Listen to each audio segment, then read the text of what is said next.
Hi everyone, this is Dale Sorgen, one of your candidates for the office of Governor of the great state of Washington, and this is a moment to imagine liberty.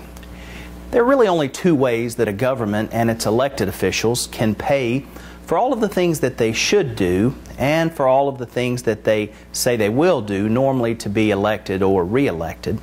First, they can take the money from the hardworking people through legalized taxation, or second, they can debase the currency by printing more of it.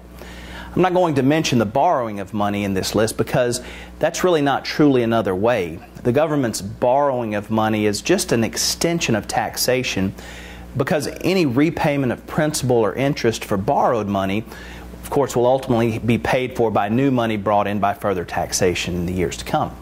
The first method of taxation causes quite a predicament for the government.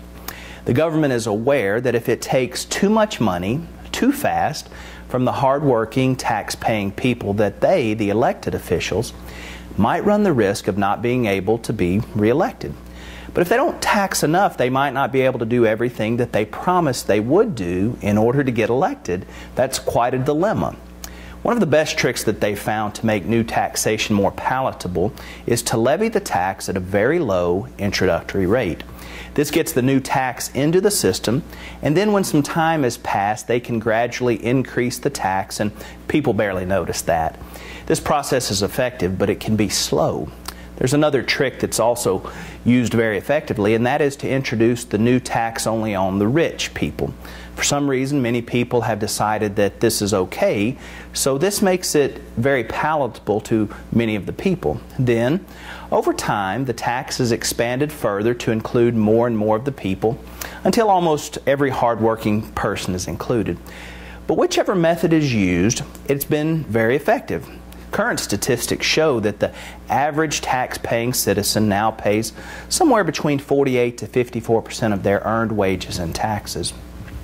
But given the complexity of knowing just how much money they can take from the hardworking people, and given that they currently already take about half of our money, the tool that's most readily used by the government to make it and meet its extravagant promises is the debasing of our currency.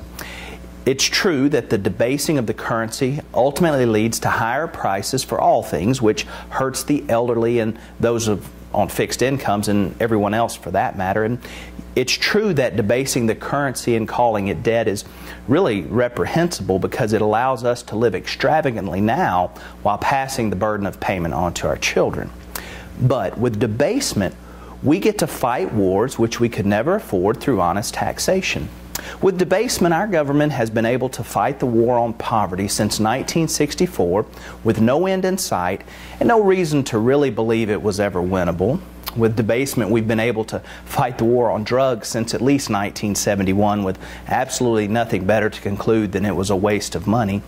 And with debasement, we've been able to fight the war on terror for the last 10 years and watch our national debt grow by almost $10 trillion. It makes me wonder if debasement isn't really just a war on ourselves and on our children. I invite you to check out our website at www.imagineliberty.us to find out more about our Imagine Liberty campaign.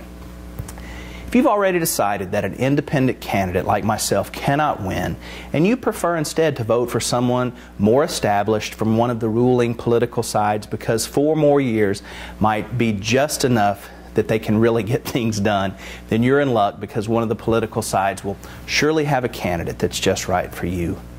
But if you're willing, I would like to invite you to join us this year to break the cycle and have the courage to think independent.